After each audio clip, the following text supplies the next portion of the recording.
Hi friends, তো তোমাদের আজকে একটা একদম নতুন জিনিস দেখাবো। তো এটা হচ্ছে আমার একটা জ্যাঠা শ্বশুরের জমি। তো সেই জমিতে এসে দেখি যে পটল লাগিয়েছে। আমার এত ভালো লাগছে না দেখে।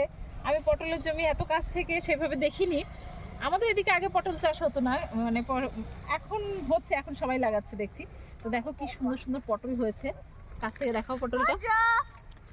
তো দেখো কি সুন্দর পটল হয়েছে। এই পটলটা পেকে গেছে, এই পটলটা হয়েছে, এই দেখো একটা পটল। তো অনেক পটল হয়েছে, ওইখানে হয়েছে, এই হয়েছে। পটলগুলো একটু ছোট ছোট হয়ে গেছে, মনে হচ্ছে শেষের দিকে না কি কি জানি। হ্যাঁ, বুঝতে পারছি না। অফ সিজন চলছে, ওর জন্য পটলগুলো বেশি বড় হয়নি। কিন্তু তাও এত ভালো লাগছে পটল জমিটা সামনে থেকে দেখে, তাই ভাবলাম আমি একা দেখবো কেন, তোমাদের সাথেও শেয়ার করি। তোমাদের সাথে শেয়ার করলাম পটলের জমি। এই দেখো মামা, যে পটল আমরা বাড়িতে, ওই ঘুড়ি চলে গেল, ঘুড়ি উড়ে চলে গেল। দেখো তোমার ঘুড়ি পড়ে গেছে। কই? হ্যাঁ ঠিক আছে, উঠে নেব।